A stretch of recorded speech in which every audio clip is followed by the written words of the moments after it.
Hello বন্ধুরা, আমি সোনালি। আজ আমি আমার জীবনে ঘটে যাওয়া এমন একটি কাহিনী তোমাদের শোনাবো যা শুনলে তোমরাও অবাক হয়ে যাবে। যাকে আমি আমার ভদ্র বাবা মনে করতাম, আমি জানতাম না যে সে একজন কামুকের পূজারী হয়ে উঠবে। আমার তখন হুঁশ উঠে গিয়েছিল যখন আমার বাবা আমার সামনে এমন একটি শর্ত রাখলেন। হ্যালো বন্ধুরা, আমার নাম সোনালি। আমি এখন ২০ বছর বয়সী।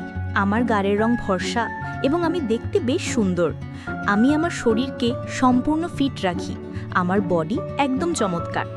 আমাদের বাড়িতে বাবা এবং আমার একটি ছোট বোন আছে। আজ থেকে ২ বছর আগে আমার মায়ের মৃত্যু হয়েছিল, তাই আমার বাবা নিজেকে খুব একা অনুভব করতে শুরু করেছিলেন। বাবার একাকিত্ব আমি সহজ করতে পারছিলাম না, কারণ তিনি খুবই বিষণ্ণ হয়ে পড়েছিলেন, কিন্তু তিনি আমাকে খুব ভালোবাসতেন। আমি বাবাকে খুশি রাখার জন্য সব চেষ্টা করছিলাম। কিছু সময় কেটে গেলে ধীরে ধীরে বাবার স্বভাবে কিছু পরিবর্তন আসতে শুরু করলো। এখন বাবা আমার সাথে একজন বন্ধুর মতো থাকতে শুরু করেছিলেন। আমরা একে অপরের সাথে সব কথা শেয়ার করতে শুরু করেছিলাম, কিন্তু জানি না কেন বাবা আমাকে অদ্ভুত দৃষ্টিতে দেখতেন। একদিন জানি না বাবার মাথায় কি চলছিল, তিনি আমাকে বললেন, সোনালি, তোমার কি কোনো বয়ফ্রেন্ড আছে? আমি একদম ঘাবড়ে গেলাম যে বাবা এমন কথা কেন বলছেন, কিন্তু আমি বাবাকে না বলে উত্তর দিলাম যে আমার কোনো বয়ফ্রেন্ড নেই। তিনি আমাকে বলতে লাগলেন, সোনালি, তুমি আমার কাছে খুব সুন্দর লাগো, ঠিক যেমন তোমার মা দেখতে ছিল। এখন আমি তোমার সাথে যে অনুভূতি পাই তা যেন তোমার মায়ের সাথে পেতাম। বাবার এইসব কথা শুনে আমার হুঁশ উড়ে গিয়েছিল। এমন সময় সেখানে আমার ছোট বোন চলে এলো এবং বাবাকে কোনো কাজের জন্য মার্কেটে নিয়ে চলে গেল। আমি বাবার সেই কথা শুনে হতবাক হয়ে গিয়েছিলাম। এখন ধীরে ধীরে আমিও বাবার ওপর দৃষ্টি দিতে শুরু করেছিলাম। এইসব ভাবতে ভাবতে কখন যে আমার চোখে ঘুম এসে গেল আমি টেরও পাইনি। যখন আমি উঠলাম তখন দেখলাম বেশ অন্ধকার হয়ে গেছে এবং বাড়িতে কেউ নেই। সম্ভবত বাবা এবং আমার ছোট বোন এখনও মার্কেট থেকে ফেরেনি। তারপর আমি বাথরুমে গিয়ে গোসল করতে লাগলাম। এমন সময় বাবা এবং আমার বোন মার্কেট থেকে ফিরে এলো। আমি তাদের কাছে গিয়ে কথা বলতে লাগলাম। তারপর বাবা বাইরে কোনো কাজে চলে গেলেন এবং আমি বাড়ির কাজ করতে লাগলাম। আমি সারাদিন বাবার কথাই ভাবছিলাম যে তিনি আমাকে এমন কেন বললেন। এমন সময় আমার একটি সখী আমার কাছে এসে বলল, আরে সোনালি, তুমি কি ভাবছো? এতে আমি বললাম, না কবিতা, আমি তো কিছুই ভাবছি না। তারপর আমি তাকে জিজ্ঞাসা করলাম, কবিতা, কেউ কি অনলাইনে টাকা কামানোর উপায় বলতে পারবে, কিভাবে টাকা কামানো যায়? কারণ আমি চাইছিলাম যে আমি নিজে টাকা কামাই। এখন তো আমার পড়াশোনাও শেষ হতে চলেছে। কবিতা আমাকে রাগের দৃষ্টিতে দেখে বলল, আরে চল, আমাদের জন্য টাকা কামানো তো সাধারণ কথা। তারপর আমরা দুজনেই নিজ নিজ বাড়ির দিকে রওনা দিলাম, কারণ আমাদের কলেজের ক্লাস শেষ হয়ে গিয়েছিল।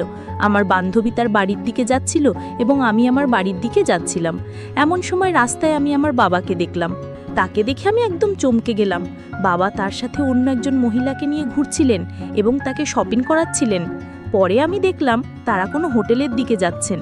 আমার তাদের ওপর প্রচণ্ড রাগ হচ্ছিল যে বাবা কিভাবে এমন কোনো অপরিচিতা মহিলাকে নিয়ে মার্কেটে ঘুরছেন এবং তার সব টাকা নষ্ট করছেন। তারপর আমি সেই রাগেই বাড়ি চলে এলাম এবং বাবার ফিরে আসার অপেক্ষা করতে লাগলাম। আমি আমার ছোট বোনকে কোনো কথা বলিনি, যাতে তার মনে আমাদের বাবার প্রতি কোনো খারাপ ধারণা না আসে। তারপর সন্ধ্যার সময় যখন বাবা বাড়ি ফিরলেন তখন আমি তার রুমে গেলাম এবং দেখলাম তিনি টিভি দেখছেন। আমি তাকে জিজ্ঞাসা করলাম, বাবা, আপনি মার্কেটে কার সাথে ঘুরছিলেন? আপনার এমনভাবে ঘোরা ঠিক নয়, কারণ কিছুদিন আগেই তো আমাদের মায়ের মৃত্যু হয়েছে। লোকেরা কি ভাববে? বাবা বললেন, না সোনালি, আমি ঘুরবো, আমার কারো পরোয়া নেই। তার সাথে ঘুরতে আমার বেশ মজা লাগে এবং আমার জন্য এটাই ঠিক।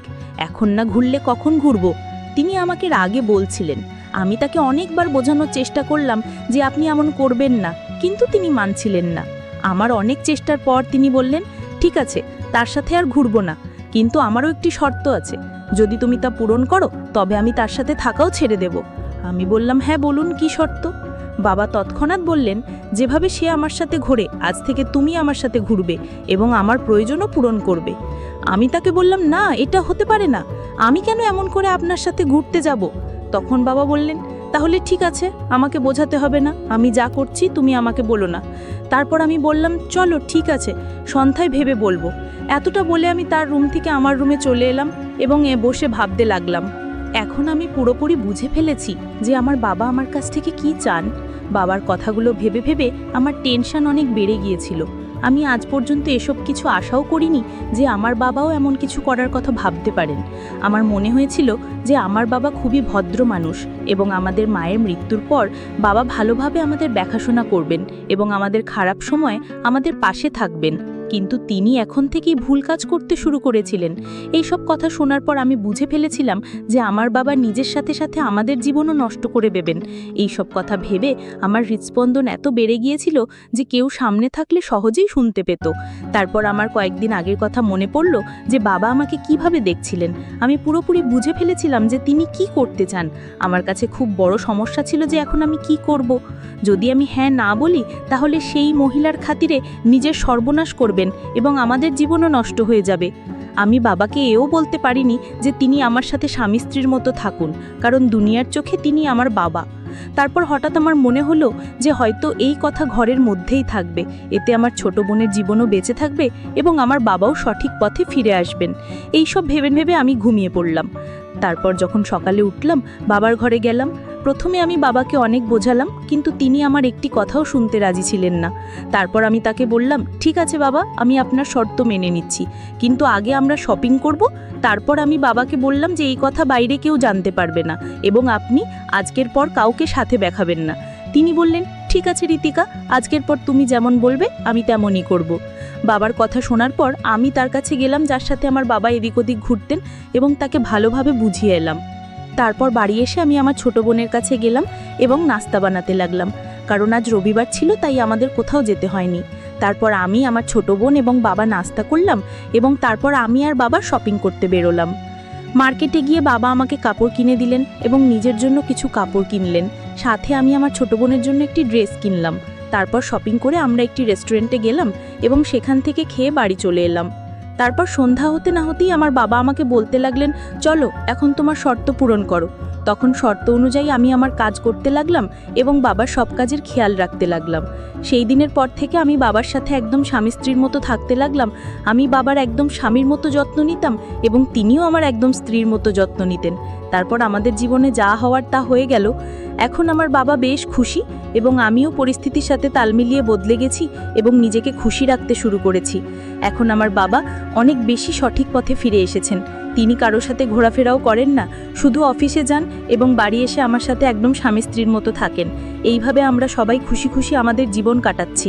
আপনারা সবাই আমাকে ভুল বুঝবেন না, আমাকে বাধ্য হয়েই বাবার সব কথা মেনে নিতে হয়েছিল, কিন্তু এতে আমার কোনো ক্ষতি হয়নি, কারণ যদি আমি বাবার যত্ন না নিই তাহলে কে নেবে।